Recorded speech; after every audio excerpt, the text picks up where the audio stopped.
In my experience watching the charts, I noticed that during a downtrend, the price usually hits a point where it doesn't want to drop anymore. And if there's a very high volume bar at this point of support, it could be a sign that the decline is ready to reverse. When I see a huge spike in volume, I know something important must be happening in the market. A lot of volume means many traders are interested in that part of the chart and are buying or selling there. It makes me curious, why are so many people trading at this price? I said it many times. Sometimes analyzing charts can be confusing if you just look at one thing, like price action or volume alone. By watching what the price does after that big volume spike, you can get indications about what the traders who caused it are trying to do. While I was researching about using volume in combination with price action, I came across the term stopping volume. It's when the volume suddenly spikes really big and stops the price from going down anymore. And this is exactly the big volume bar I see sometimes after a market has been falling or increasing for a while. It seems the big traders are using those moments to go against the trend and start buying when the price is low or start selling when the price is high. Signals like this don't happen all the time.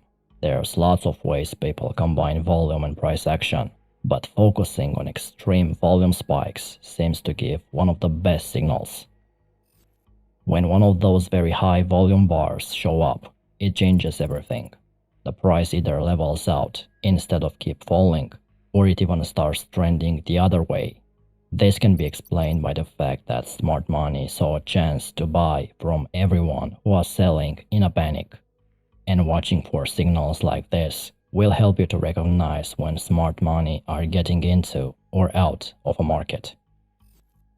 One thing I've noticed about volume is that it often predicts what will happen with the price action better than looking just at the price alone. It gives early signs of whether an uptrend or downtrend is likely to keep going or might reverse direction soon. This is related to Wyckoff's law of effort versus result. It's the idea that if the volume isn't matching how much the price is moving, that could mean momentum is about to change. So when volume seems high compared to the little moves in price, it catches my attention. Sometimes when I see volume changing before the price, I know a reversal could be near. Like after a market has gone up a lot, if the volume stays high, while the price just goes sideways and can't break past old highs, it makes me think the uptrend might be over. There's this volume indicator I use to show if volume is high or low compared to the average. It's called volume spread for VSA. With it, I can easily spot the candles that have very high volume. When you see red on the volume, something important is happening under the surface. When I see one of those huge volume spikes after prices have been falling, I start wondering what usually happens next. In an ideal scenario, it means the downtrend is over, at least for now. Sometimes, that very high volume bar marks the beginning of an up move, and I bet a lot of traders who were expecting the downward movement to continue were caught on the wrong side. Of course, you have to be realist. Prices don't always turn right away. The volume spike can also push the market into moving sideways in a range, at least for a while, instead of continuing down or up. There's also a chance that the declining trend might keep going even after the big volume signal. That would show that sellers still have a lot of power driving it down. That's why when I see one of those extreme volume bars, I draw a channel around it to see how the price reacts. Then I only enter if it starts moving higher or lower from that range. And that helps filter out the bad trades where price stops moving after the signal. When I see a candlestick that hasn't moved prices much, but still has regular volume, that makes sense to me. But one of those small range candles suddenly have super high volume, then it gets my attention. Something like a red down candle where the prices didn't change much from the open to close, but volume spiked way up. That's unusual, and in a good way. It's going against common sense, because usually high volume means a big move up or down. But in this case, even though volume exploded, prices didn't drop further. According to Wyckoff's law, the effort, the volume, and the result, the price movement, aren't matching up. To me, that indicates sellers are meeting more resistance at that level, and it's getting harder for prices to fall below it. Candlestick patterns like that make me think the decline could be running out of steam. It works both ways too. If there's an upward green candle with hugely high volume, but prices didn't shoot up that much, it tells me something different is happening under the surface. When buyers push volume through the roof, but the range stays small, it looks to me like sellers are stepping in more at that level to balance things out. It's the first hint the upward momentum could be fading. Again, just one signal like this isn't enough. I need to see what prices do after to know if it really means a trend change is starting. If the price breaks below that big volume candle in the future, that would confirm to me it's time to short sell, since the buyers aren't in control anymore. There are two ways to trade this very high volume: to fade the move or to trade a continuation, and that depends on the time frame you're trading. I've talked about the high volume bars in a past video, and I used to scalp the 1 minute chart with them, and it's still a valid approach. But lately, I'm more inclined to swing trading, and I had to adjust the method. The goal is watching how volume interacts with price and recognizing the early warning signs like the abnormal volume candles before the trend turns. So here is how I would explain it from my perspective. The strategy focuses on capitalizing when I see one of those massive volume spikes. It usually works like this. The price has been falling or rising. Then all of a sudden, volume surges way up with a huge red volume candle. Then I draw a box around the high and the low of that very high volume candle. And there are two scenarios. That big influx of trading stops the previous momentum and price reverses, or price continues in the initial direction more aggressively than before.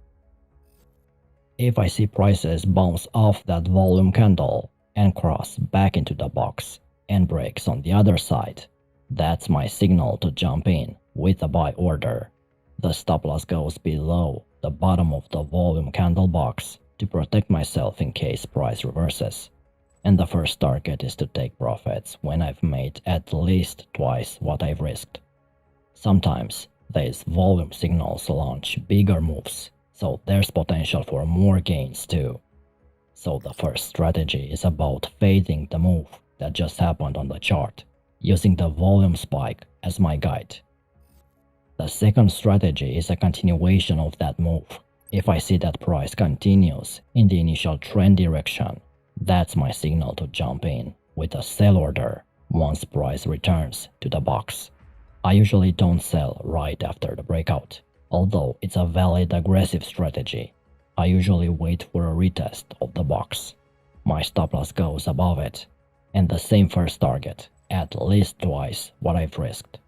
So the second strategy is about trading a continuation move, the volume spike adding fuel to the momentum. I noticed Euro futures has been trading in a range for a couple of weeks and then started dropping again. Right as it was approaching this demand level, volume suddenly spiked up, not just once, but twice. Second time with a red small candle. Those very high volume spikes at demand after the decline caught my eye. Plus the signal price bar had a tight range even with the high trading volume. So I placed my box around that area. And following the plan we've discussed about fading volume spikes, if Euro price breaks above the top of the box, that's when I'll hit the buy button. My stop goes below the demand, just in case it continues falling. and take profit once it reaches the next major swing high.